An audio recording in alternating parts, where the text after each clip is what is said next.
Welcome to Inner Peace with Dr. Reese, a program that can help you become liberated in the modern world. Now, here's your host, Dr. Kevin W. Reese.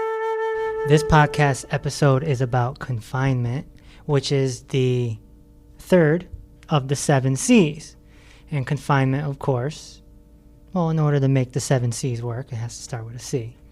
But, a proper description might be solitary confinement. So this is something very important to talk about. Now, like I said last podcast, the centered mind and the conscious eye are like peanut butter and jelly, and confinement is like the bread, and it creates a sandwich. And all three of them go together very, very, very nicely. So with me today is Keysha and Tina. Keysha was here for the centered mind, center mind one, and then Tina was here for the conscious eye, and now you're both here for confinement. So you're locked up. We're gonna lock you up. Obviously, I spoke on this topic at the seminar, but there's so much more to dive into. Confinement is when you put yourself into a situation where you got nothing to do, nowhere to go, there's nothing. There's no phone, there's no television, there's no nothing. That sounds horrible. It's going to be horrible for Westerners, of course. The whole purpose is to be alone. You break up that word, it's all one, to create oneness in yourself. You have to be alone. You have to be silent. You have to put yourself in this situation so that you can detox your mind and finally get to your true self. In Sufi tradition, this would be called the heart. So now you can be steered by the heart, or like we like to call it, the conscious eye. You can make quality decisions by doing this, but it takes time. It takes a lot of time to get into that confinement and to really work it out with yourself. In the Western world, people are scared of confinement. It makes them uneasy because we're so used to distractions. We're so used to everything. And it's worse now than it was 20 years ago because the smartphones, social media is absurd. Put somebody on a 1-week Instagram detox and they'll probably go a little nuts, Yeah. Sorry, Mom, but my mom, 70-year-old mom, is completely addicted to social media. Really? Wow. Oh, yeah. She sits there with the phone and it's I joke with her all the time. I say, you would have never passed high school if you had these things, It gets you. But people think of confinement as jail. Sure, and that's because that's what they tell you when you're in jail. If you commit a certain crime while you're in jail, they put you in solitary confinement. Right. So. Right, and it's framed as a punishment. But could solitary confinement also be like being stuck on a island by yourself? Yeah, it could be confinement, but it's a different kind. That's not voluntary. This is voluntary. And we talked about how Westerners put their kids in timeout. That's confinement, and the kid goes nuts. And, I joked about, you put an Eastern kid, you can't put an Eastern kid in timeout because they'll meditate or levitate, they'll do something. This is a Western disease. We don't know how to be alone. We have no idea how to be alone. And if you don't know how to be alone, then you don't know how to die. So now there's a problem there. So when the time comes, people freak out. You see the obituary or the article that comes out about so-and-so died, gathered around his family. Yeah. Why would they be gathered around their family? Because they're scared. Well, that's also because the family wants to be around them in their last time, too. I wouldn't want my family around me. You say your last words and be gone. Well, it's time to, death is it's the most important event of your life. And it's a very spiritual experience. You want to be alone. Well, I know like a lot of patients that I used to do hospice for, the family would sit and wait for that person to die. You're right. And then what ends up happening is when the family leaves the room, then they die when the family is not there. That's right. Sometimes they get upset. Oh my God, they died alone. Right. And I was like, that's probably how they wanted to die. They wanted to be by themselves. When I had to do mad training to be a hospice volunteer, and that's in the training. Is that sometimes the family delays the death by annoying them. Yeah. Maybe not on purpose, but the person wants to die alone. It's like taking a dump. Leave me alone. Leave me alone. Why would I want my family here, That's who you're comparing it to. Oh, I know. This is a spiritual podcast. Very spiritual. When you're dying, it's a transmission. It's energy. Yeah, you're passing over, and you want to be alone. In order to break down all of the suffering that we have, all the bad things that happen to us in our lives, all the suffering that we go through with our mind, because our mind can't shut up. Yep, constantly going. We've already talked about this in the other podcast. Confinement is how you bring this to the next level. Confinement is a superpower. It's how you become liberated. I mean, all 7 C's have to come together. But confinement is like, if you're a football player, confinement is the playoffs. It's not regular season. It's playoffs. It's playoff time. It's time to step your game up and be alone. Again, Westerners don't know. So it's like, if you're married, how do you, how would your husband react, Keysha, if you walked up to him and said, by the way, tomorrow, that's my day. I'm not talking. I'm not doing anything. Just leave me alone. I'm going into confinement. He'll look at me like I was crazy. Like, what do you mean you going into confinement? Can I come? Right, exactly. He'd be like, can I come with you? Is that a place that you can go to? It's not a bar. It's not a bar, sir. It's not a bar. So this is how we do it, and all the spiritual masters do it. Where did Jesus go? He went the desert, right? Okay. Guatama the Buddha went under the Bodhi tree. Master Boddhidarma went into the cave. Muhammad also went into the cave. The list goes on and on and on and on. All the centuries, all the way up to present time. There's masters going into, or people that want to be masters going into confinement. Westerners are going into the shopping mall. They're not going into confinement. When you go into confinement, when you're alone with yourself for a long period of time, I'm talking 3 hours or more. Some people do a whole day or a whole week. You're going face to face with your thoughts. That can be scary for some people too. It's very scary. It's Rocky versus the Russian. It's head to head. It's a war. It's a battle. And everything's going to come up. Everything. Stuff that happened to you when you were 13, past relationships, father issues. Everything's going to just And so what it becomes is it basically becomes a mental detox. You're forced into it. Now you think about it. Us Westerners were never forced into this because we constantly have our phone in our hand. We're constantly watching television. We're constantly listening to the radio. It's a constant distraction after distraction after distraction. You're never put into a situation where you have to be alone with yourself.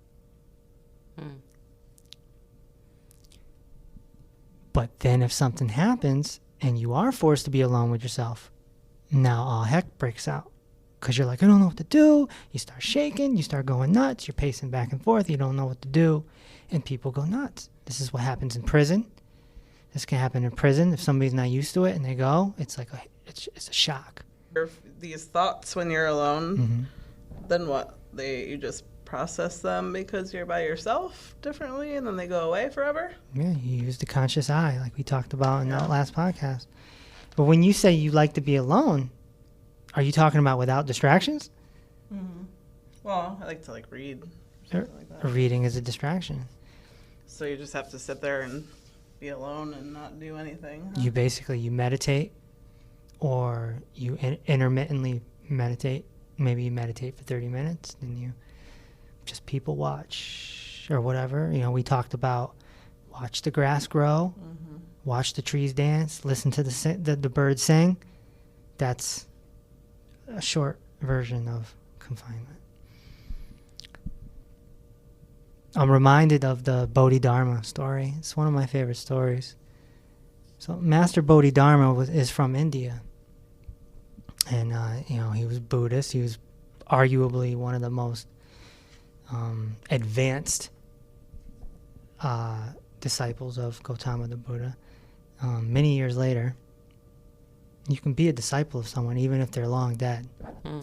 And so he went to China because Buddhism spread to China. And he wanted to, because the Chinese kind of went left field with it. And he went to kind of bring it back, like, hey, you guys are getting a little crazy with that, So he went and he talked to the emperor of China, and the emperor of China is like, oh, we have this great, because they're looking at him as a great master because he's Indian. And Buddhism came from India.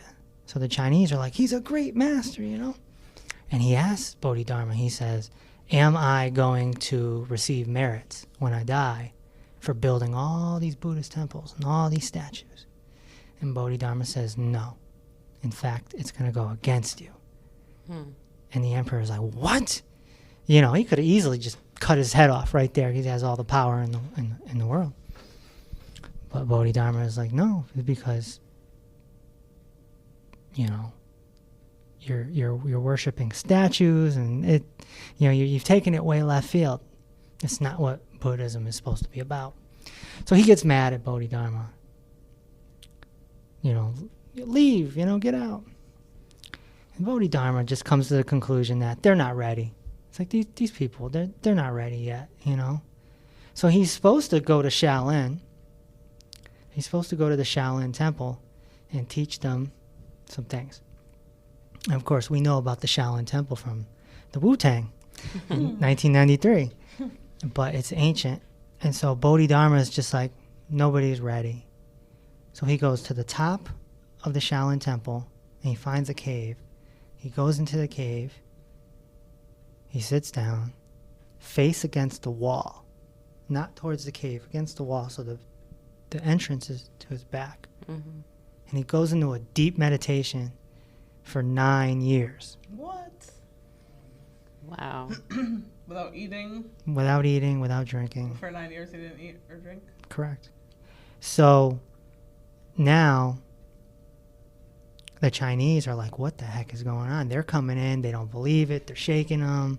They're leaving food just in case, but the food's collecting.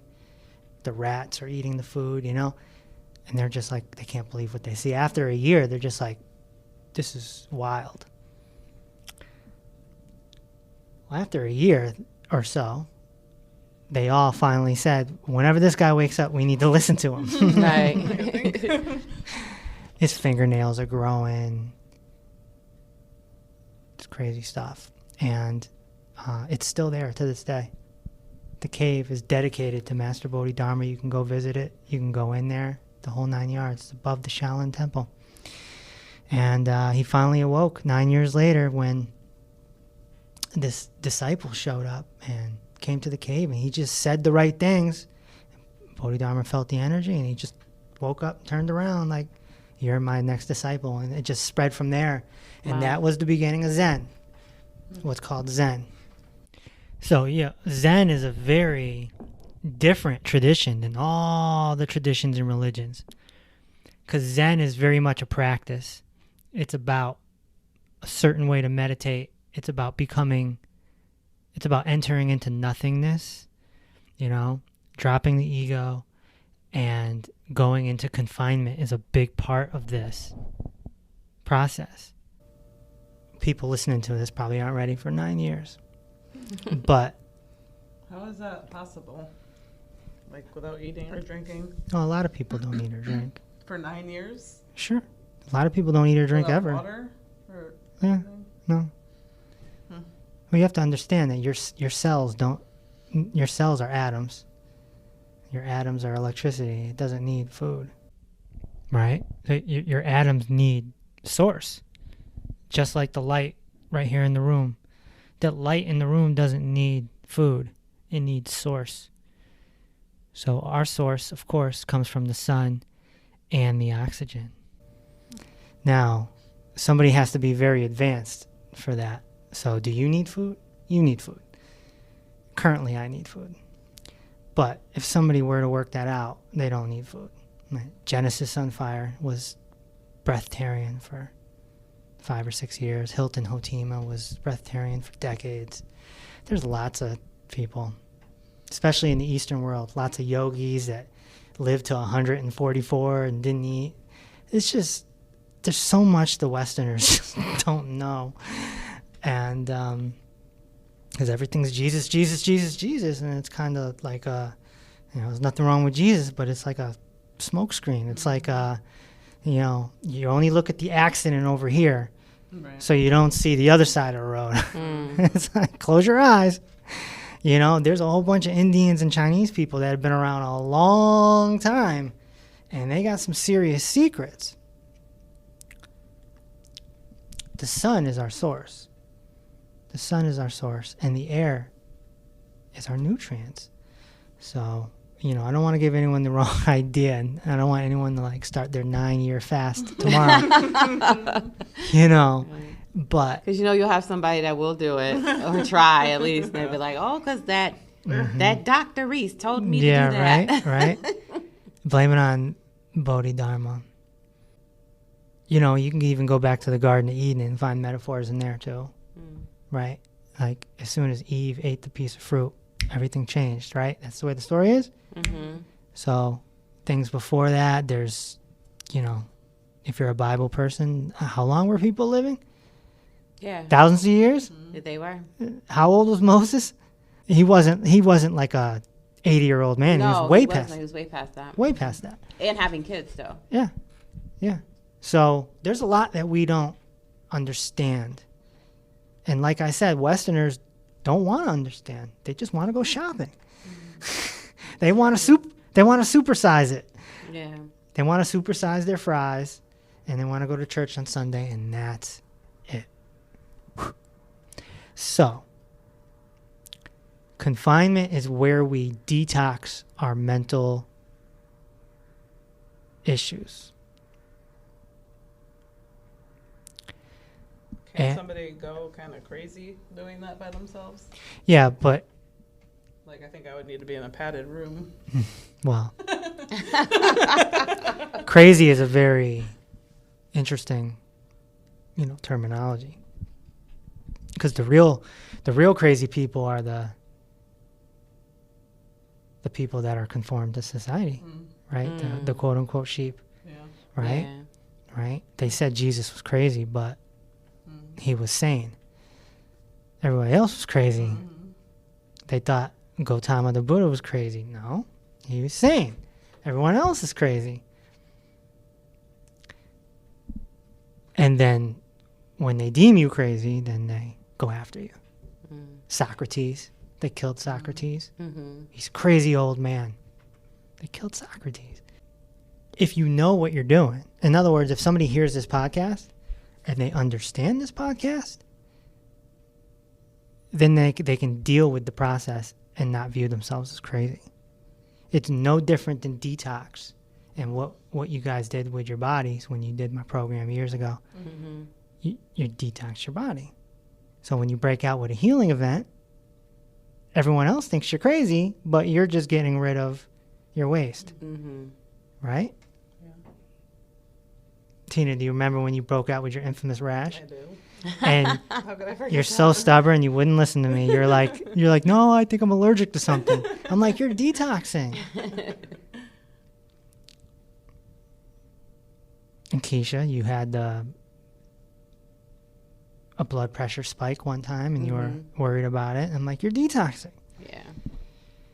Other people think that you, me, or whoever are crazy for releasing waste from our body. They don't understand it. Confinement is the same thing, but for the mind. It's detox for the mind. And you'll have wicked, wicked thoughts. And this is how we get rid of them. You don't like someone, and you think about throat chopping them. We talked about throat chopping last week, Tina. You know, the confinement may force you to have an all-out beating where you just jump on that person and beat the snot out of them. But you know what? It's going away. It's going away. Your thoughts are just, releasing. When Gautama the Buddha was underneath the Bodhi tree, so if you know his story, he before he became the Buddha, his name was Siddhartha Gautama, and he was the prince. He was born into a kingdom. A very wealthy man could have anything he ever wanted. His king, the father, would give him whatever he wanted. But he was searching for more. And at the age of 29, he left the kingdom to become an ascetic. So he was dealing with the yogis and the Hindus, and he's like searching for enlightenment, and he's, they said he was living off like 1 or 2 grains of rice a day. He was, piercing his body. He was doing all these things that they were doing in India to search for enlightenment, which they thought was pushing your body to the limit. Living out in the open, not having a home, being a beggar, basically, and, And after, I think it was 6 years, he said, I've had enough. This is ridiculous. And he just had this intuition that I'm going to sit underneath this tree for as long as I have to. And that's what he did. He sat underneath the tree, and the transformation started. And everything came out.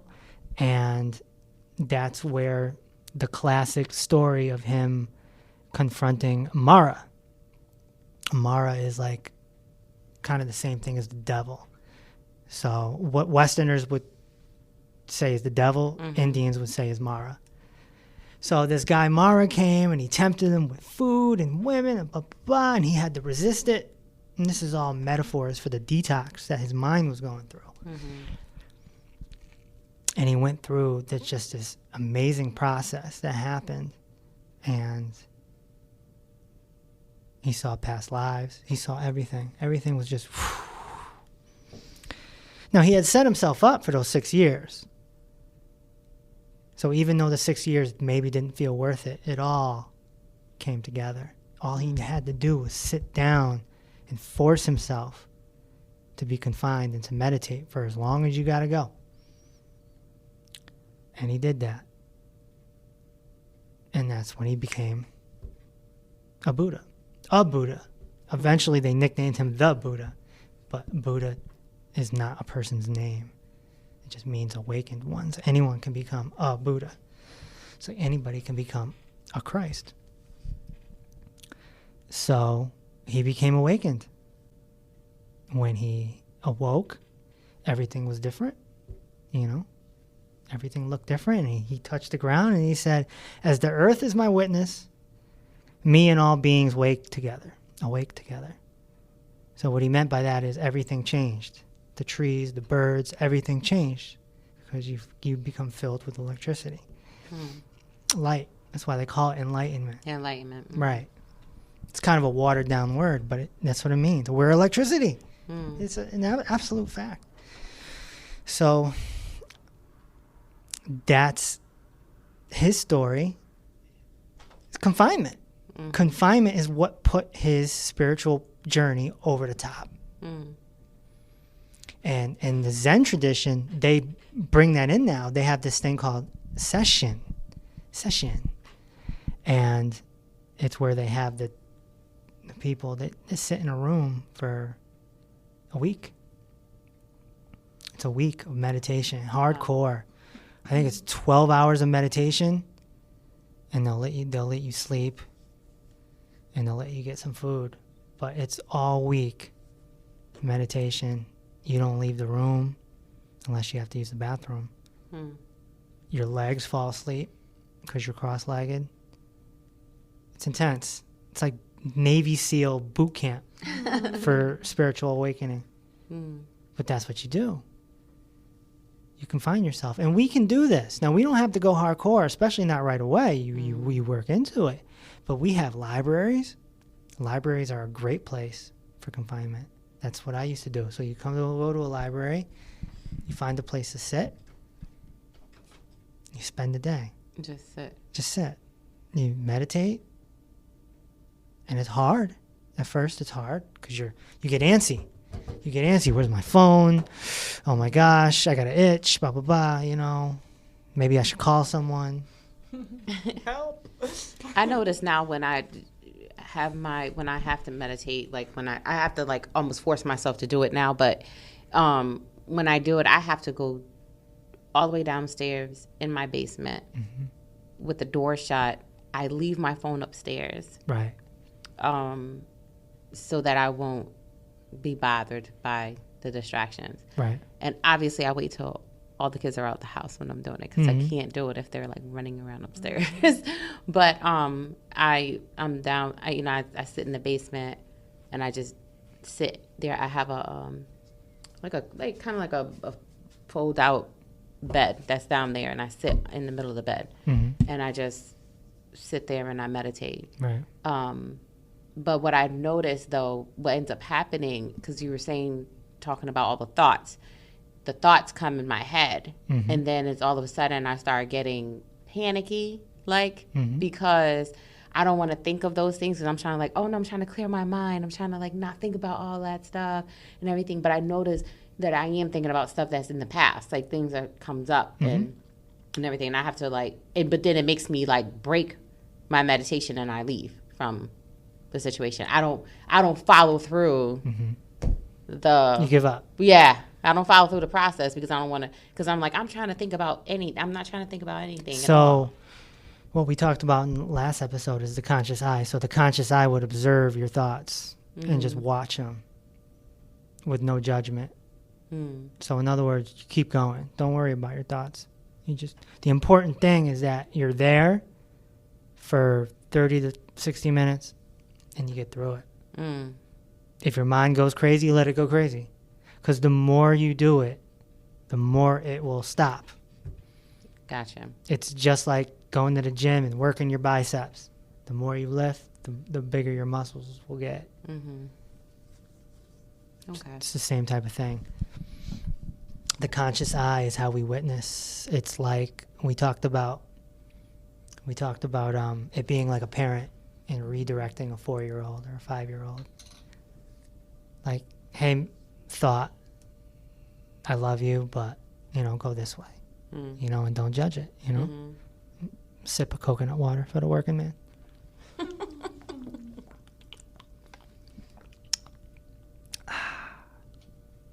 Thank you. You are too funny.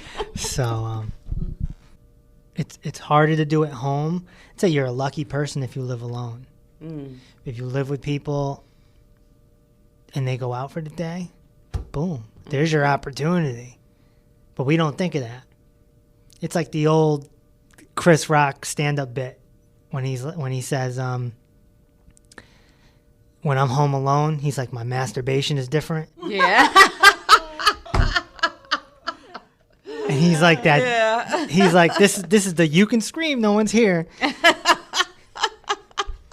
You know, it's like that, but it's not perverted. Inner peace. Inner Dr. peace. Reese. Well, You gotta be real. Hey. the metaphor works. Yeah. We're so conditioned to when people leave and we're like, oh, we got the house. We're so conditioned to Do laundry, clean. do laundry, clean, do what Chris Rock said, Yep. or do your work, play your music loud. If you change your thinking, this is an opportunity to do some mental work, to do confinement. Yeah. But otherwise, I would say the library. And this is why people go on retreats. There's a lot of silent retreats out there. And silence is another thing. Right? We've talked about language quite a lot. And we talked about how language is not man-made. I mean, it is man-made. It's not natural. We think the same thing, right? We don't think in French. We think in English because that's what we're taught. So, some people go to silent retreats. They don't talk for like the whole week. It's key. It's key. And some people do intermittent silent fasts. So you work it into your life. Maybe you don't talk until noon. So my Not job, just like she did in the movie. I can't do that. She's like, yeah, no, I think I'll go work for this place and be able to talk to people and greet them when they're coming in. I can't be one of these people that sits here not Yeah. talking.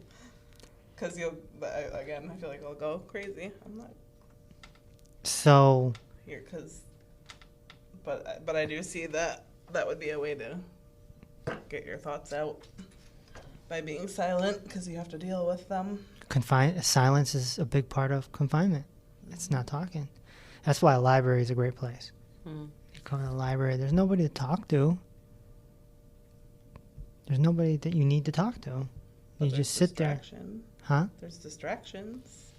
Distractions are good. Like noise distractions are okay. I remember my spiritual mentor once said something along the lines of, you know you're there when you can like meditate in Times Square. When you can just hear all the distractions, all the noise, all the horns. You can even smell the sewage and just still be in your place. So that's the beauty of meditation. You take it with you. You take it with you. I wonder if that's the same for moms. You know how we like recognize the screams and we just like ignore some of them, and because we know that which ones are the ones that really that we need to focus on. Yeah. Right. Focus on, or we have to run to. But other ones we just kind of like Block it out. block it out. Like I didn't hear it. Yeah, like I don't want to deal A with lot that of the one. time when my daughter's talking to me, I don't even hear her. yeah. A lot of times, sometimes I don't hear my daughter talking to me at times either. When she's talking to me, Tell a whole story. You're she'll like, tell a "What? whole Oh, wait, you story, said and I'm not something?" even. I'm looking at her, but I'm not even. Yeah. Good. I'm not even with her. Right. Right. Yeah. I don't know if that's meditation. I think that's just Being a mom. being a mom because we're just trying to Get through. get through the story. Well, a mom could use some confinement. Yeah. Yes, For real. definitely. On a beach. Preferably. A beach could work, sure. Or a beach might just be a meditation session. Keep in mind, confinement is like 3-4 hours or more. You know what I mean? Meditation is more 30 to 60 minutes, at a clip. So this is how we detox our minds. Use the conscious eye to observe everything and get your mind to be centered. The more you do it, the more life will change. Life will change. You'll get closer to those 6 flowers that are going to blossom inside the glass dome, the metaphor from the seminar. But when do Westerners have time? When? Right. Parents, kids, job, mortgage. You got to make time. You have to force yourself to do it. I have to set aside time to do it. whether even like, especially when I'm at work and I know that especially when I'm at work and I know that I didn't do it that day or whatever, that during the day, and I don't know if I'm going to have time to do it. Mm-hmm. When my office door, no one else is in my office, I close my door. So when I close my door, that people think I'm just not there. Right. But I close the door, and then I will have the computer turned off, and I'll just sit for like 15 minutes. Mm-hmm. Just in silence, not doing anything. Yeah. Because I have to take that that breath. I have to take that break because Right. I need that break. Mm-hmm. Sure. Absolutely. And as we go through life, we create more junk, Again, the metaphor of physical detox is the same thing. It's like eating pizza and chicken wings and ice cream. Mm-hmm. And you're building up more waste in your body that you technically should detox out at some point. And this is the same thing. Something happens at your job. Something happens at your kid's little league game. Something happens with the baby mama drama, baby daddy drama, whatever it is. Like, this is pizza, chicken wings, and ice cream.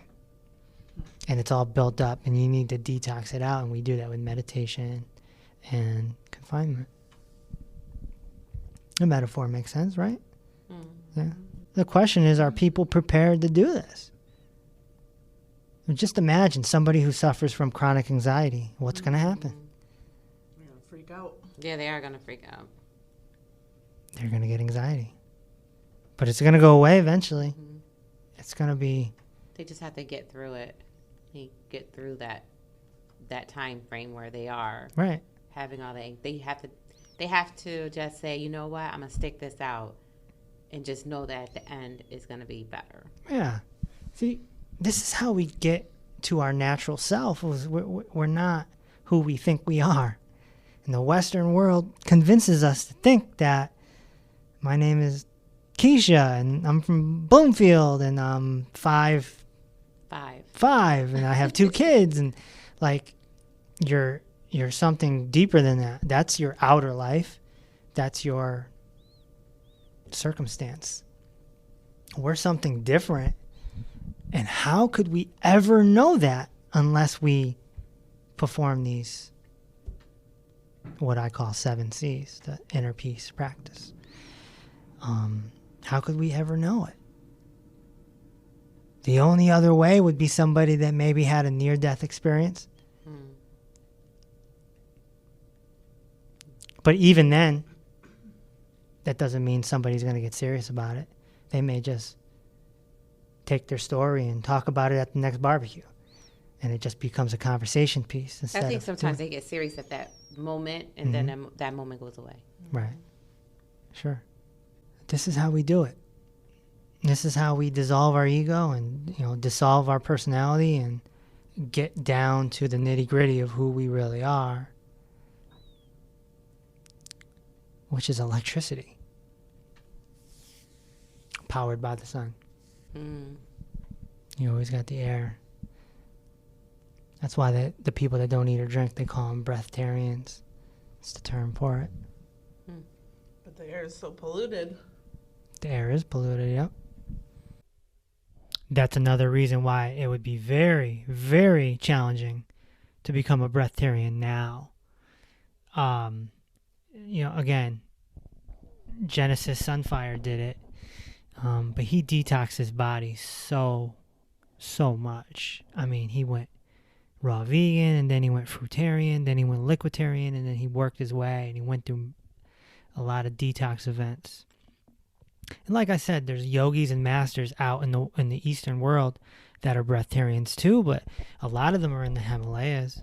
They're higher up, where it's less polluted and it's closer to the sun. But anyway, that's enough with the breatharian stuff. We're here in the Western world, and we're all going to stay in the Western world, more than likely, because this is what we're used to. So that's fine. There's nothing wrong with that. We just need to learn how to get to our true self, and we need to learn to live in society, but not let society live in us. It's a treasure hunt. Your life is a treasure hunt, and it's on you to find the treasure. And if you don't, then Gotta come back and try again. yeah, that might be another podcast for another day too. But you only get this life as you know it through your eyes. And everybody has the potential to get this treasure. But it takes work. Because the work, people think that you have to attain it. It's not. Just like the metaphor, you have to clean the glass. So you have to unprogram yourself. You have to unlearn a whole bunch of stuff. You got to put in some work with meditation and confinement and the conscious eye and all this, the 7 C's. And then you're, one day, boom. And everything will change. Just like Gautama the Buddha under the tree. Jesus in the desert. They've been telling us. Jesus told us. Gautama the Buddha told us. Boddhidarma told us. Jalaluddin told us. Krishna told us. Osho told us. Gurdjieff told us. Mohammed told us. Okay, Yogananda told us. The list just goes on and on and on. Lao Tzu, Paul Twitchell, just all these people that have been on this earth that have discovered their treasure. They've taught us how to find our treasure. But we've been sucked into belief. We've been sucked into religious belief. Even if you're atheist, it's a belief. So being an atheist is actually a religion, just like Christianity or Islam. You know what I'm saying? So the treasure is there. This is what Jesus used to call the kingdom of heaven, which is inside you. But people take it the wrong way.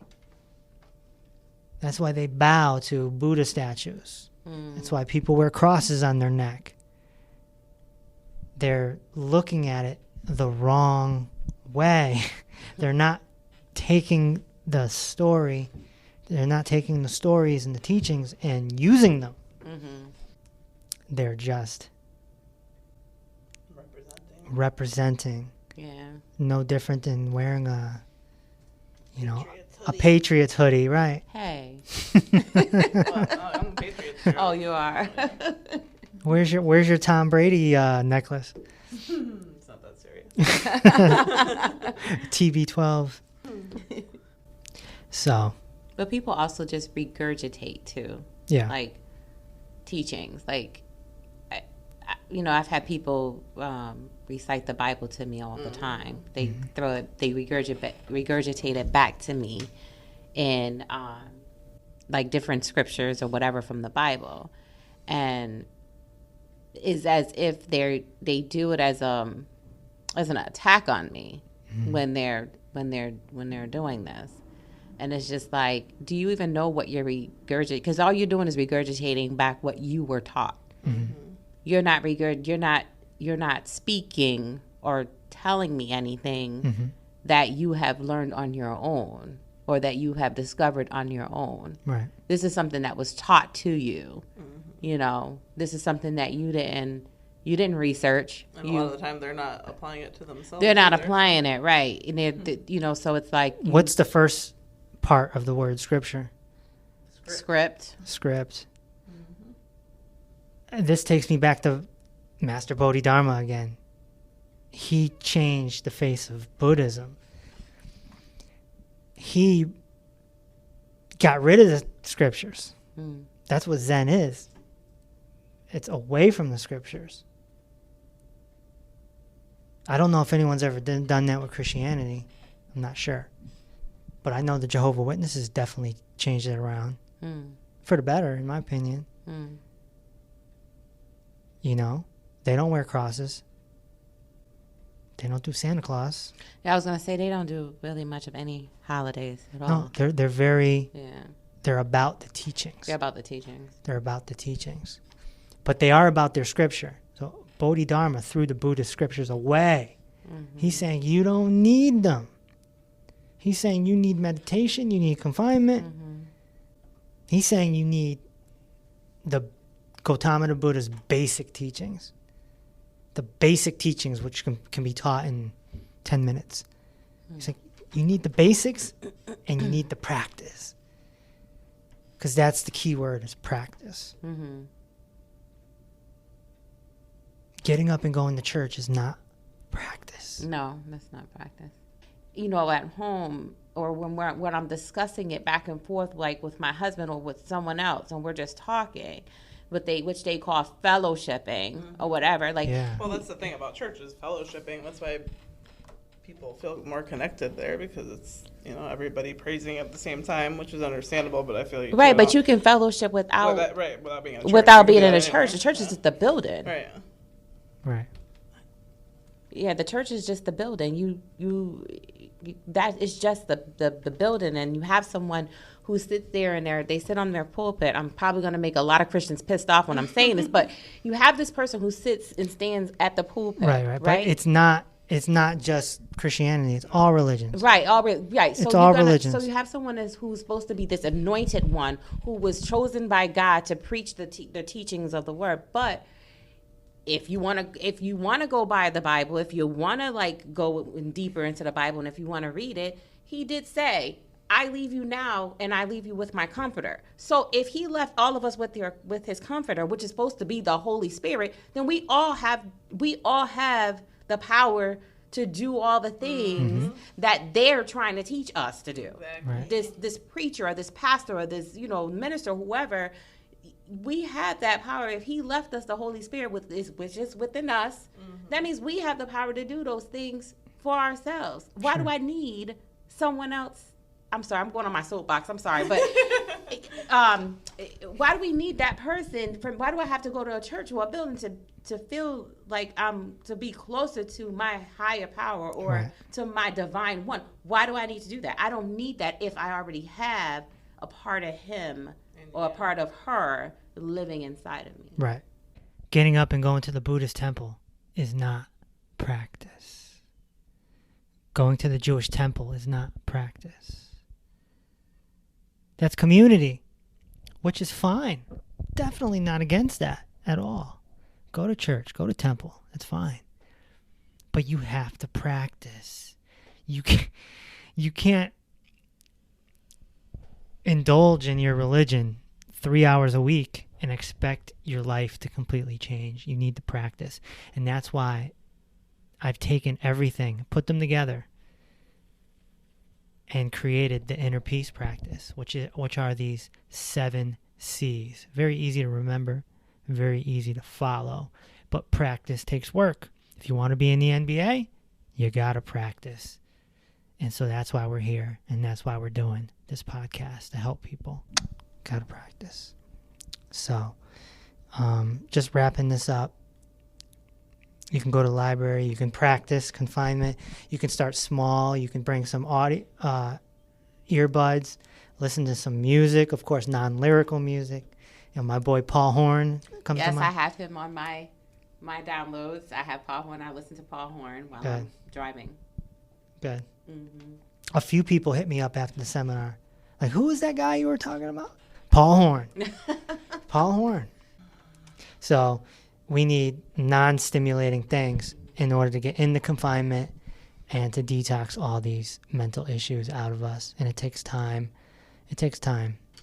So with all that said, the next episode will be the 4th C, which is clean living. It's my favorite topic. It's the topic that people don't like the most because they have to change their lifestyle. Be sure to subscribe to this podcast. We're available on pretty much every major platform. Google Play, iTunes, Stitcher, Spotify. So be sure to subscribe and be sure to share. Put it on your social media outlets and let people know. Spread the good word. If we've resonated with you, if this inner peace practice opens up your heart, please share it. And if you want to learn more, go to drreese.com. doctorreese.com. That's doctor spelled out. And there's free webinars up there now that you can do. And my books are on Amazon, so you can find everything there. And I look forward to talking to you on the next podcast. Walk with peace.